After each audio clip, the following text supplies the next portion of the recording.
And welcome back to Age of Empires 3, as today we are doing the history for the Battle of Sekigahara, whatever that's supposed to be. Daimyo Tokugawa Ieyasu never intended to become the supreme ruler of Japan. Yet this was the future left to him, following the bitter and bloody battles of Sekigahara's campaign. A conflict engulfed the ruling classes of Japan in a feud for power, and ended in military dictatorship that would last for more than 200 years.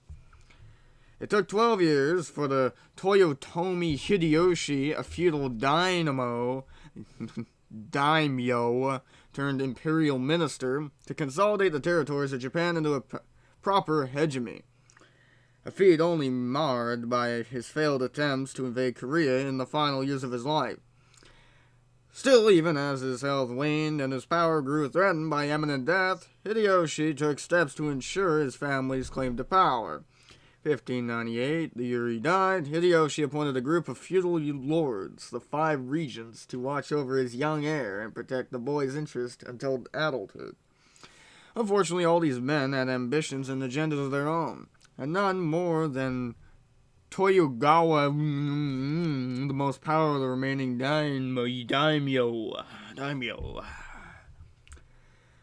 With Hideyoshi's death, that guy quickly moved into position to fill the power vacuum, forming provocative alliances and occupying several regions and fortresses, including Fushimi Castle, a stark symbol of Hideyoshi's former power.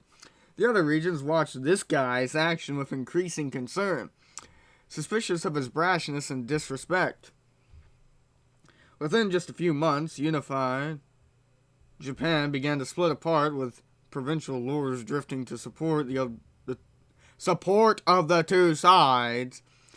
Ieyasu's eastern army and a western army commanded by Hideyoshi's former administrative minister, Ishida Mitsunari, who chose to remain loyal to the Toyotomi dynasty. With Mitsunari's motive were unclear, many believe that the former administrative minister, who was known more for his adherence to ceremonial duties than his skill on the battlefield, was in his own way hoping to claim a piece of the shattered power left in wake of Hideyoshi's death. But few of that guy's generals had confidence in his leadership, and it was his lack of faith that proved his undoing.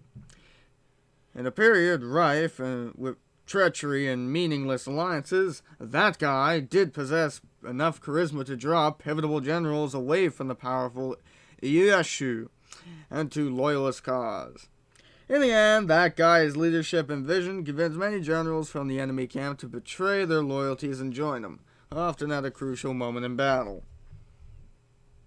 After 2 years of bloody skirmishes across central Japan, the two sides prepared for a final decisive confrontation.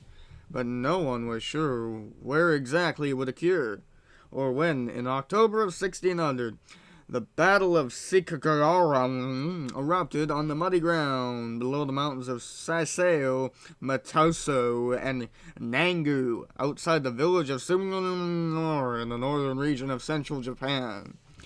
Fate had chosen no side in this epic struggle, as both forces rode into the fray unsure of which was stronger, and which possessed the overall advantage. At the end of that rainy, foggy day, Ieyasu's army had taken more than 600,000 heads, and the loyalist army had ceased to exist.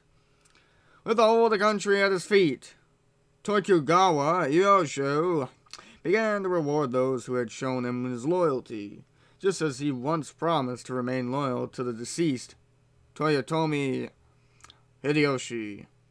In 1603, Ieyasu was named shogun by the Emperor of Japan, officially beginning the reign of the Tokugawa family shoguns, also known as the Edo period.